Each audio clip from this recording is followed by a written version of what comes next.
Office of the Medical Examiner, Beatsville. Dr. Jack Hanman is speaking. How can I help you? Good evening, this is Kate Brooks. I'm not sure if you remember me.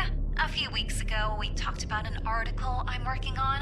It's about your wife. I dropped by last Friday to speak to you, but you weren't working at the time. I asked the security guard to pass on a note for me. I would like us to discuss the topic of... I thought I had made it painfully obvious for the last time. No! Please don't call me again and stop inquiring about my wife. Damn journalists. They don't let me work. God damn it. I'm not in the best frame of mind to record a lecture for my students now. I'm feeling completely broken. Where did I leave my meds this...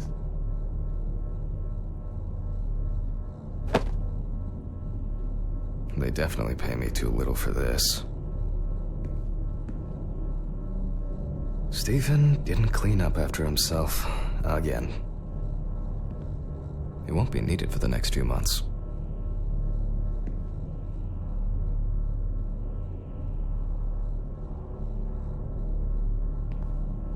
Wednesday. It's not my favorite day, although it's certainly better than Monday. Awful. It would be good to finally repair the coffee machine.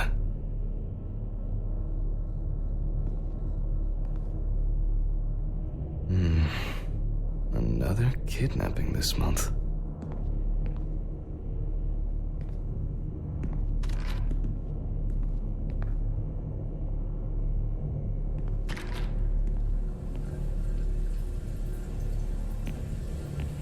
Okay, time to pull myself together. And get back to work.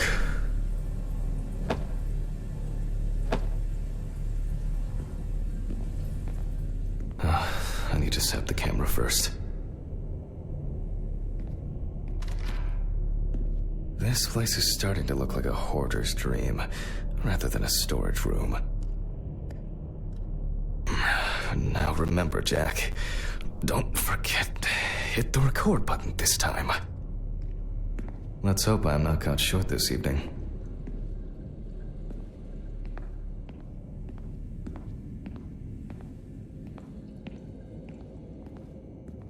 But the word is, the lab will be open tomorrow. Hopefully the new tripod is going to hold up.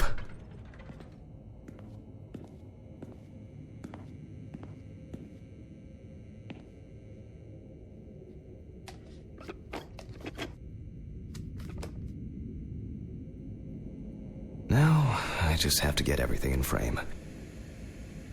This should be fine. November 20th, 1991. Time, 8:43 p.m. Recording for medical students from the University of Missouri. This autopsy is conducted by Jack Hanman. Hello, everyone. Welcome to the autopsy room. Let's start. Always wear an apron, mask, and gloves. Goggles are a must when the job is splashy. And in case of sharp accidents, it's worth having disinfectants at hand. It's true that you won't get ptomaine poisoning straight away, but if your liver or kidney aren't doing well, you may end up with diarrhea. The cadaver is placed on its back on the autopsy table. The pathologist stands on the right of the deceased. Make sure that all the necessary tools are always at hand so that you don't have to run around looking for something, like I do all the time. In the process of revealing and securing forensic evidence, it is difficult not to interfere with the original condition of the deceased. Written and photographic documentation plays a vital role throughout the entire examination process. During your research, be patient. Many entries are visible at first glance, but sometimes they can be cover for more interesting stories. And lastly, remember that nothing teaches you self-narration like working with the dead. So get used to that fact soon.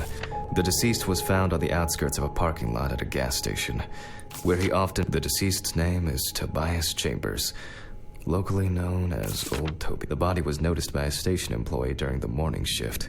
Initially, he thought he worked most of his life at the local port dealing with unloaded cargo. He was fired for being drunk and starting fights. His signs of libation were found around the body. Empty bottles, that's it. It's worth remembering the context around the scene of a death. This allows you to better interpret any traces found on the body. I shouldn't start the procedure without gloves. Now it's our turn to take some pictures for our files. If I can just remember where I left the camera. It's in here somewhere. Aha! There you are. I knew it was here somewhere. As I mentioned at the beginning, before we begin the internal examination, we need to document the cadaver and the condition it arrived in. We begin, voila. Now we move on to the next step, looking for traces. Take your time. Look at the corpse from different sides, from different angles, up close, and from a distance. You're looking for anything out of the ordinary.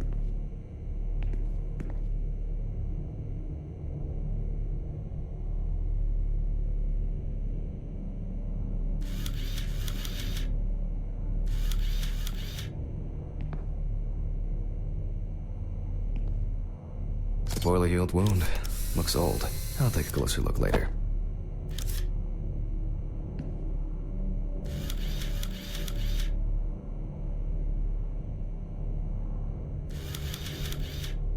Some wounds in the feet and signs of frostbite, probably because the subject's shoes were too small.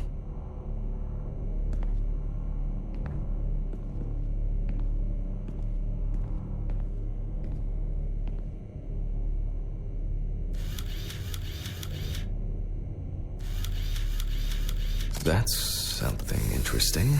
It will be necessary to check whether this injury was severe enough to cause damage to the brain. Hardened hands, worn out by physical work, and frostbite? In a moment, we will check which of our initial observations will be worthy of further consideration. But before we get to that, I need to write down some basic data.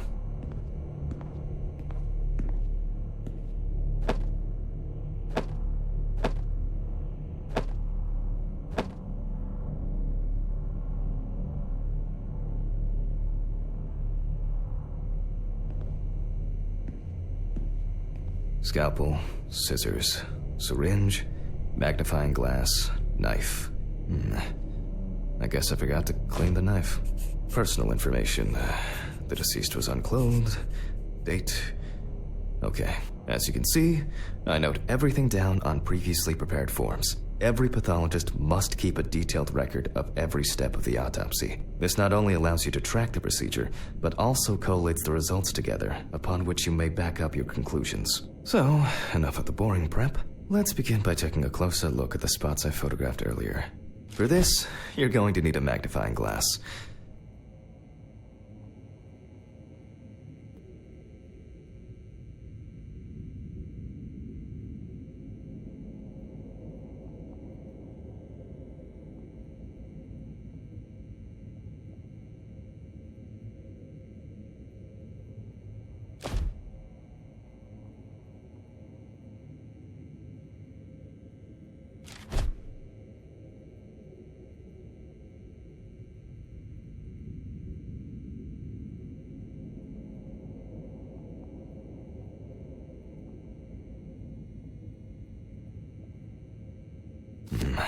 Which spot first?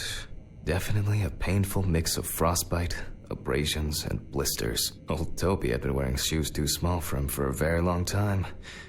That's if he wore any at all.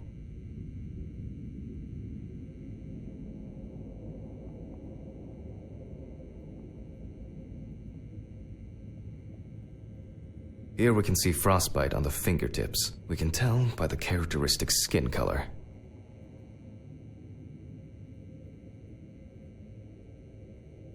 It looks like a burn mark. No doubt painful, but it's not pertinent for this case. I can confirm the presence of ecchymosis on the deceased man's head. The appearance indicates the intravital nature of the wound. Add alcohol, which I can clearly smell, and this was an accident just waiting to happen. So far, there are a lot of superficial wounds, but only one serious injury to the head. Let's go back to our notes.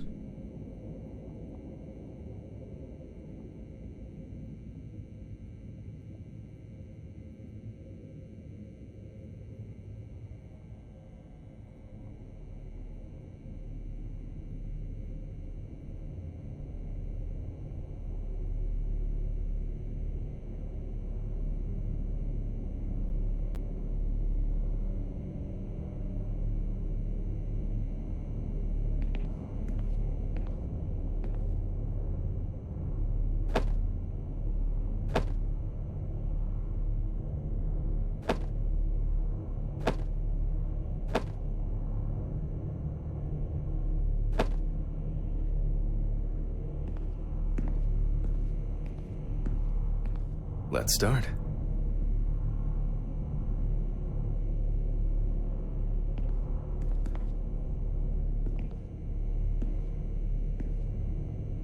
Scalpel, scissors, syringe, magnifying glass. Some of my previous cases, I wasn't sure it would amount to anything, but the World Wide Web has been a blessing for speeding up my work. Poor soul, I get cases like this more than any other.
Oh.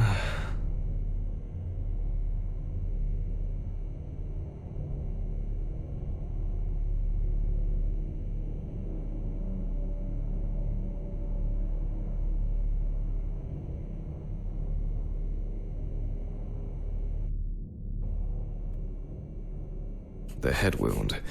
Definitely an important clue. This is something we'll investigate first. Even though this type of wound didn't contribute to the deceased's death, we're still required to record it. We're not in frost season yet, but high humidity, wind, and the inability to warm up can also be causes of frostbite. If Toby's body was cold for a prolonged period, the frostbite could have resulted from the body's defense reaction. The safety of the internal organs is more important than various types of accidents are a common cause of death among the home. This is of no interest to us, considering the conditions in which he slept, as the nights have been particularly nasty lately. We will check if there are any signs of freezing internally. Since the deceased clearly smelled of alcohol, I'll add alcohol poisoning to our list.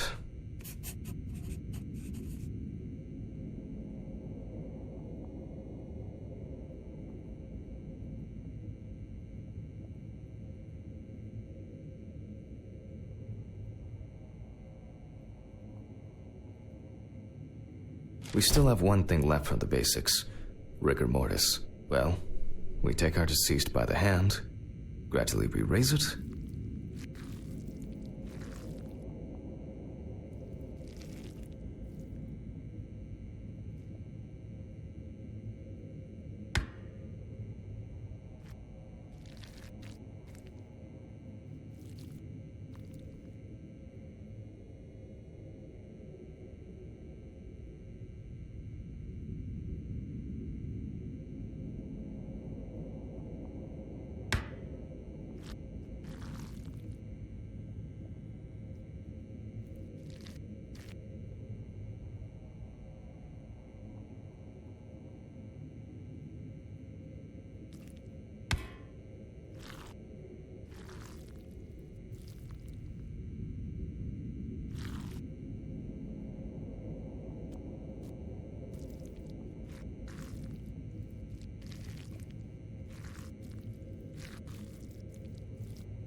Now let it go. As you can see, the hand falls loose. What's the conclusion? Death must have occurred more than 72 hours ago. The police information appears correct.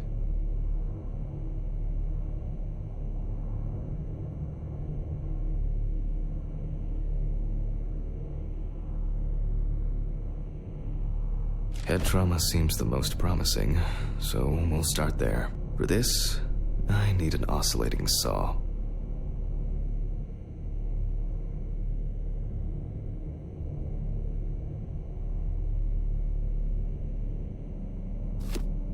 The cut is made from ear to ear.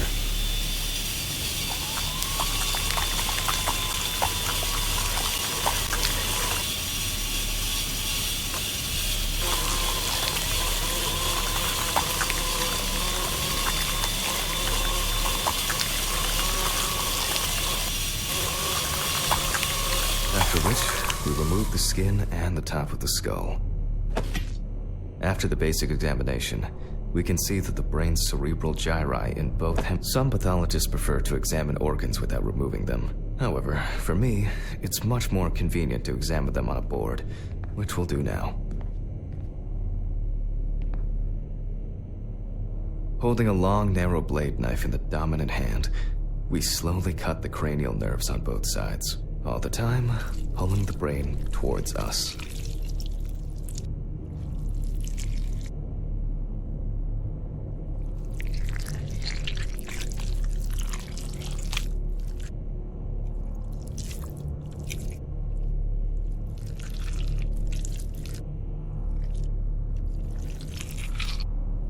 So far, so good. The hematoma seems to have had no effect on the brain.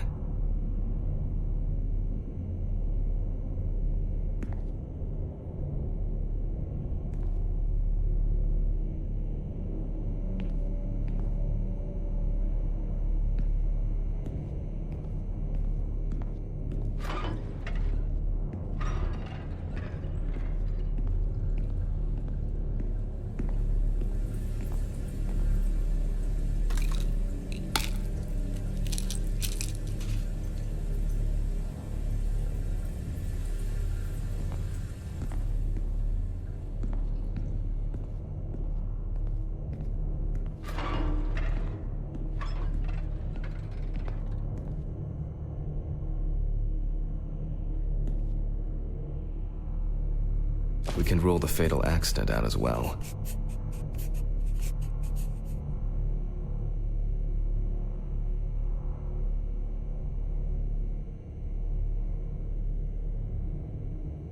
Brain is in good condition, so we have no choice but to proceed to the internal examination of the other organs.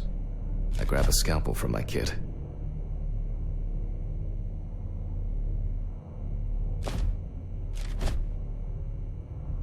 The incision should be in the shape of a letter Y. We use a deep cut to reach all the way to the ribs and to penetrate the abdominal wall.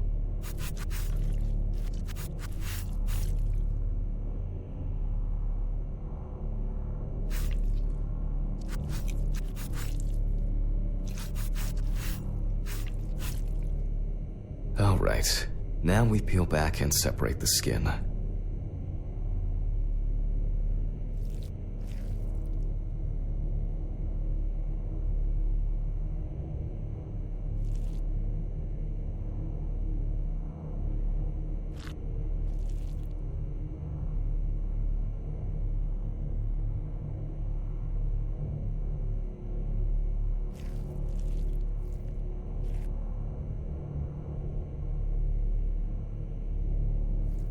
Now, we need to remove the ribs. We'll need the loppers for this.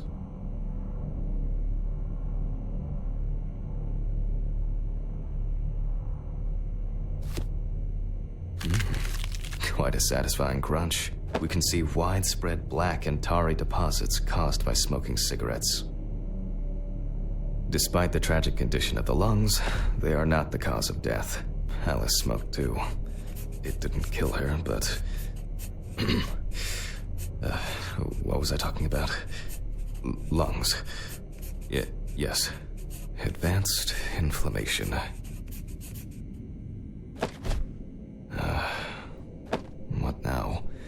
the syringe. Now's a good time to collect some samples.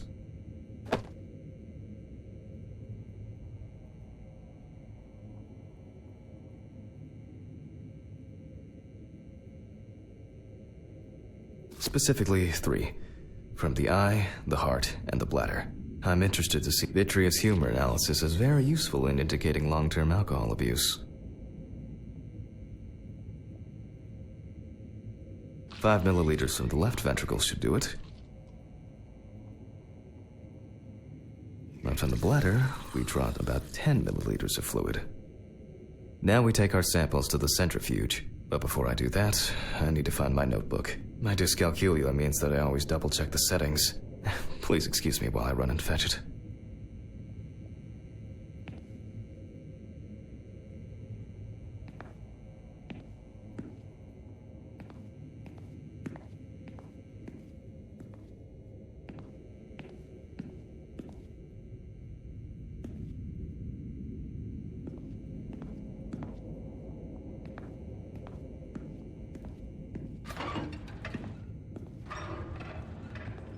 But the word is, the lab will be open tomorrow.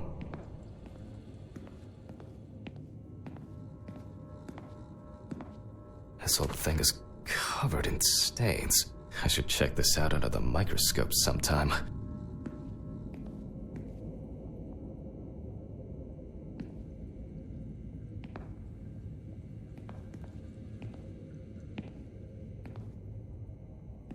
But the word is, the lab will be open tomorrow.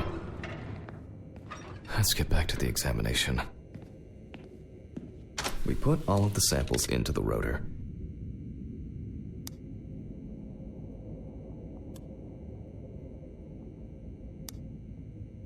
Now, we set the appropriate time and speed.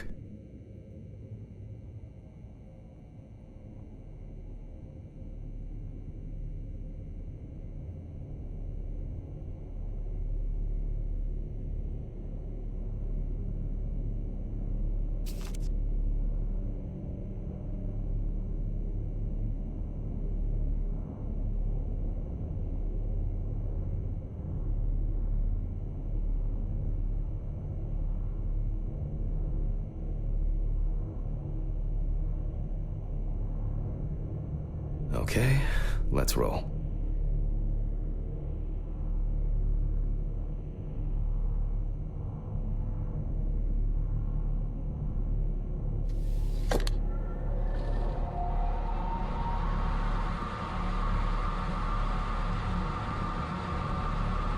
Oh shit, the fuses again.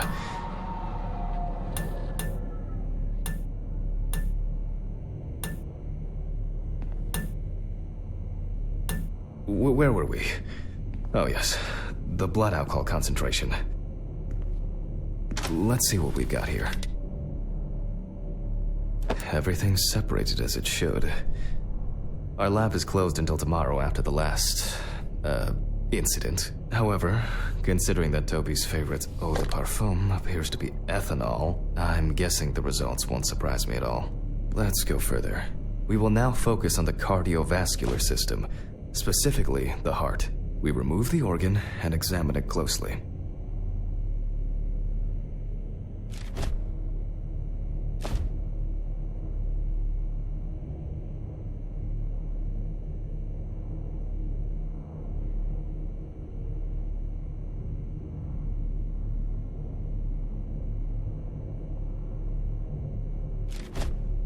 We look for dark hypoxic areas, clots, or other elements that stand out as abnormal.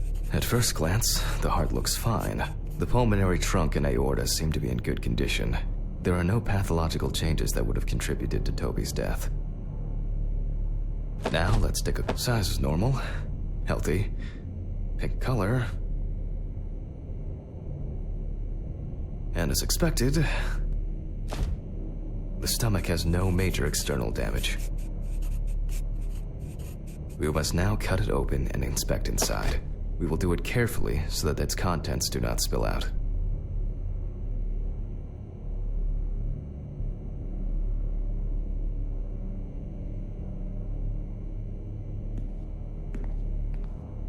We open the stomach along the greater curvature. from the heart to the pyloric end.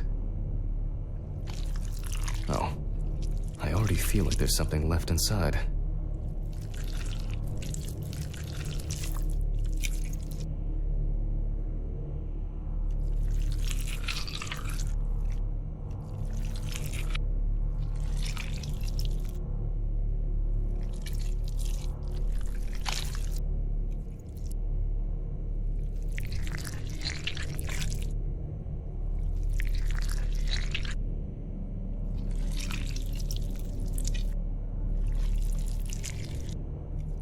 Okay, large amount of gas, small amounts of yellow, grayish food content, resembling some kind of meat.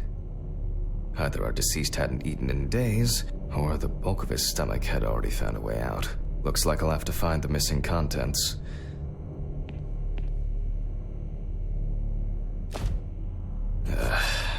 There are two ways here. One is obvious, and the other is... It couldn't have been suffocation, could it? I'll add this to the list and move on to the deceased's neck.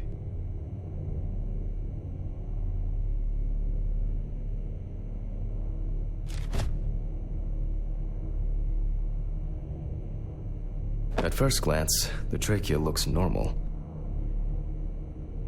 Same result as with the stomach. The external inspection doesn't tell us anything. This time we'll cut on a tray.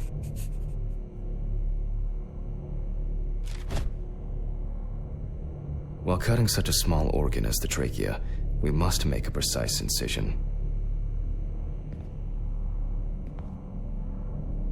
To be able to cut with the very tip of the blade, we must hold the scalpel as we would a pen.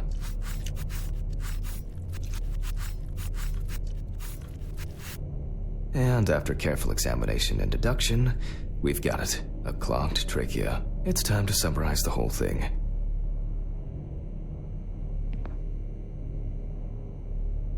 Based on the report and preliminary documentation, it's safe to assume that the deceased passed out after consumption of alcohol and then fell asleep on his back.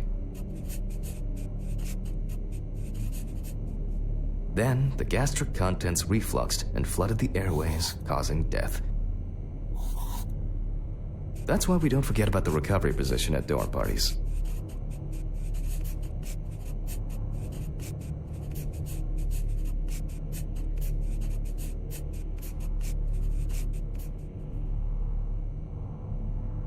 And now it's all clear. The death was suffocation. Now, signature.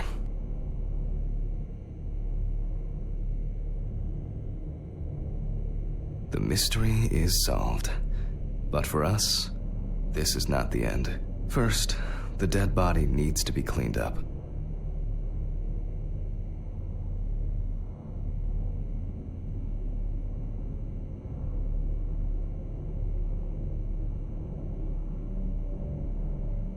For this, we will need to close the body and grab the needle. First, we unroll the skin flaps, and then we sew the deceased back up.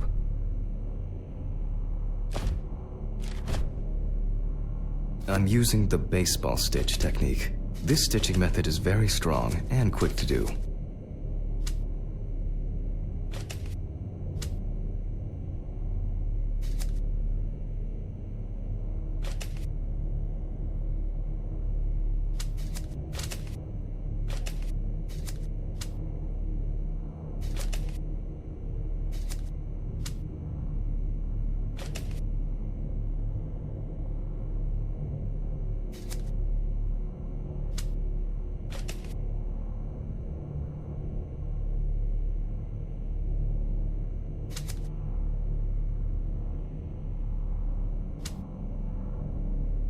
Beautiful.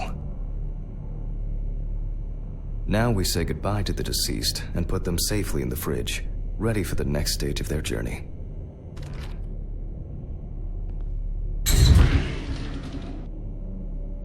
God, I'm tired. I'll drop these samples off at the lab on the way to the bar.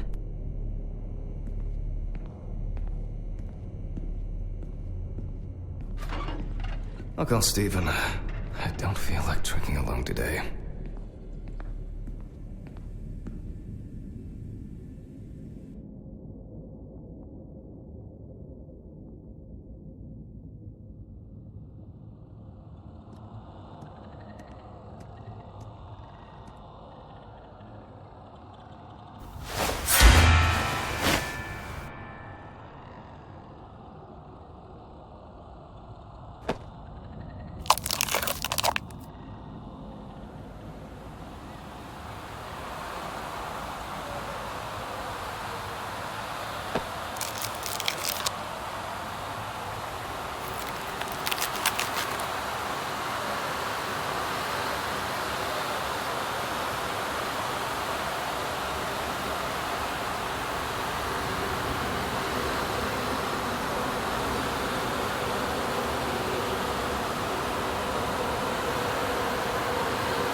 Forgive me.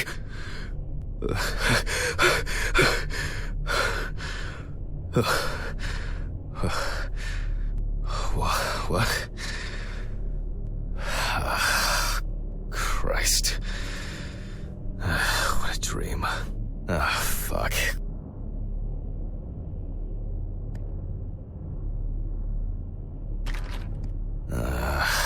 So much light everywhere. A pill a day keeps the defective Jack away. It's a shame these won't help with my hangover.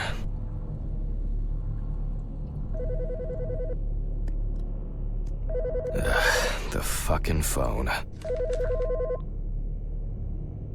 Okay. I know I'm late. I'll be there soon.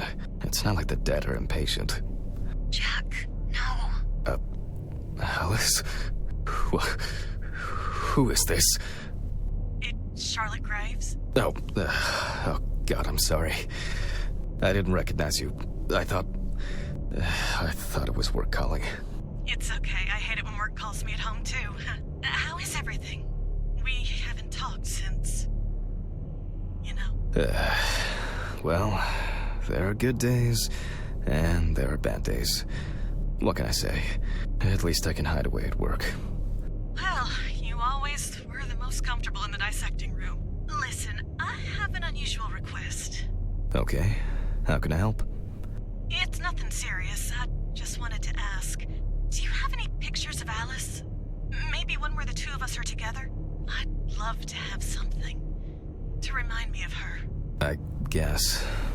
I'm not sure. I'll look through her things. Thank you. I'm sorry to trouble you with this. All this can't be easy for you. I'll get through it somehow. I've been meaning to sort through her stuff for a while. Have you asked Stephen if he has anything? Yes, I spoke with him this morning. He said he gave everything to their mother and that I should ask you. I see. Jack, I know you're trying. That you cope somehow. Stephen's there for you. Although, well, we all know how he can be. But, I mean, if you wanted to reminisce about Alice, talk. I really should go now. I overslept, I'm late for work, and I still have some errands to run on the way. Oh. Okay, sure. Sorry to keep you. I'll look for something and send it over. Thanks for the call, and bye. Oh, do you have my address? Not on hand. You'd best remind me again. 292 Browning Lane, apartment 432, Johnson City, New York, 13790. Got it. Thanks. Thank you. It would mean a lot to me. Just miss her so much. Yeah, me too. And that's okay. Really, no problem. Thank you. Take care, Jack. You too, Charlotte. It was nice to hear you. Well, that was a bit unexpected. I should probably find something to send.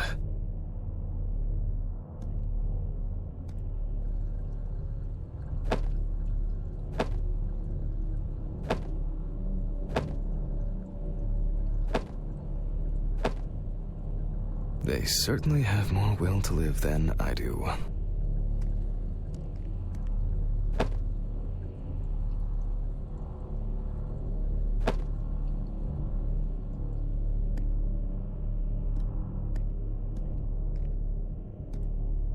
Menu for today: dinner in town and takeaway coffee.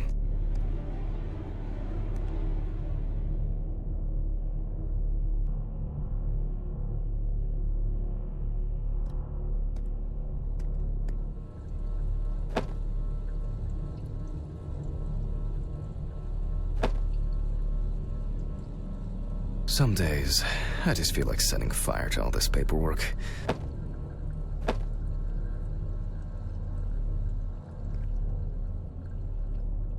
An indispensable element of every office. I should really try and read a few of these. Time flies, and probably doesn't have to get up to work. I really need to get this laundry done. It's always good to have something for a rainy day. I wasn't able to support her through this.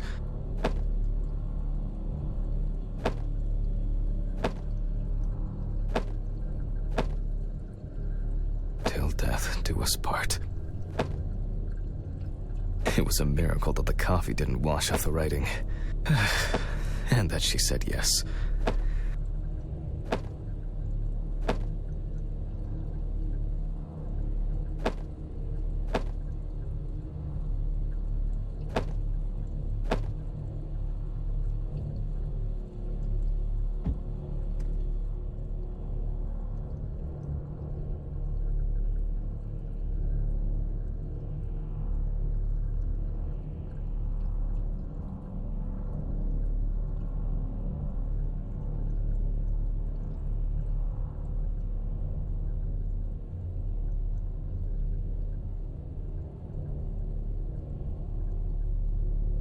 It's been almost a year.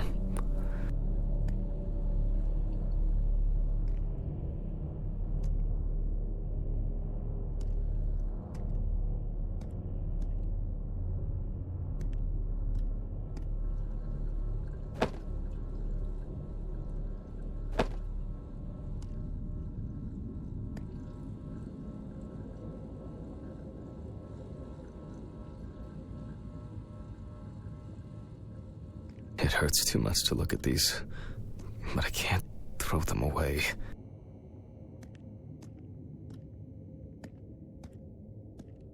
I'm not in the mood for music lately.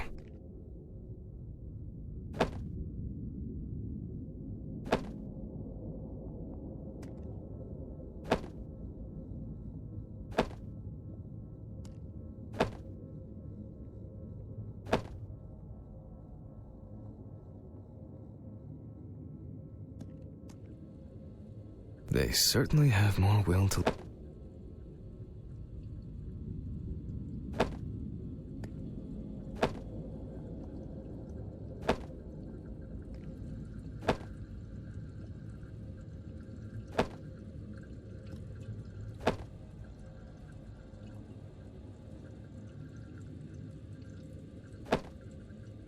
The view isn't spectacular, but why does that car look familiar? I still feel uneasy. At this time, Alice would probably be sitting here reading a book.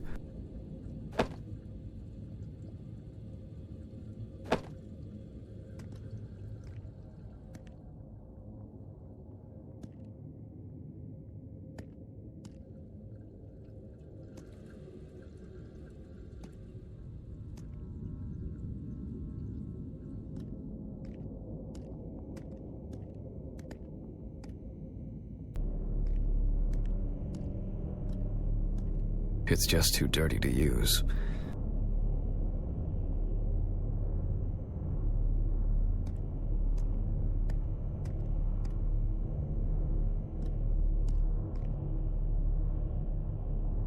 An indispensable element of every office. I should really try and read a few of these.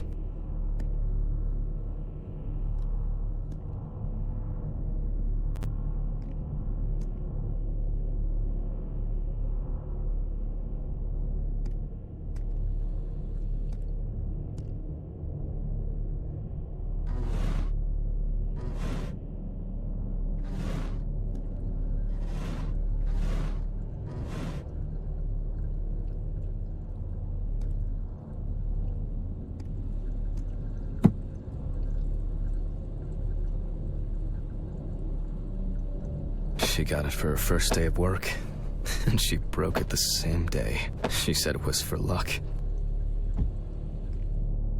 I really need to get this laundry done. I really need to get this laundry done.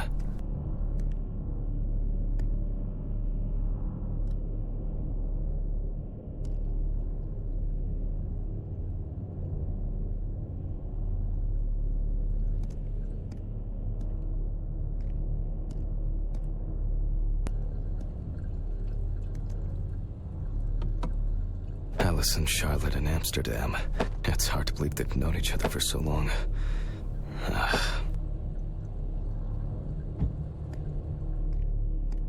It would be better if Charlotte had this. It deserves to be on display and not hidden in a drawer. Okay, time to go to work. I'm seriously late.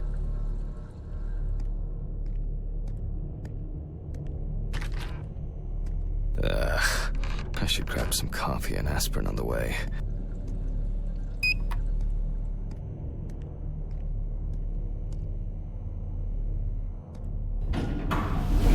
These fluorescent tubes are brutal.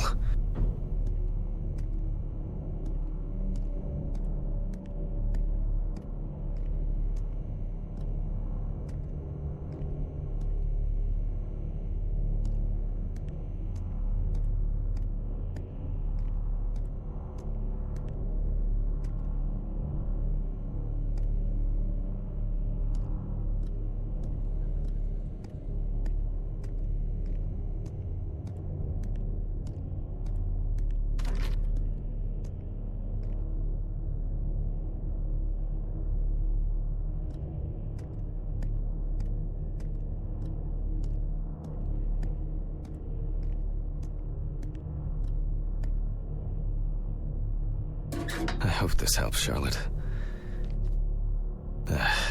Okay. All done here. Time to go. Huh?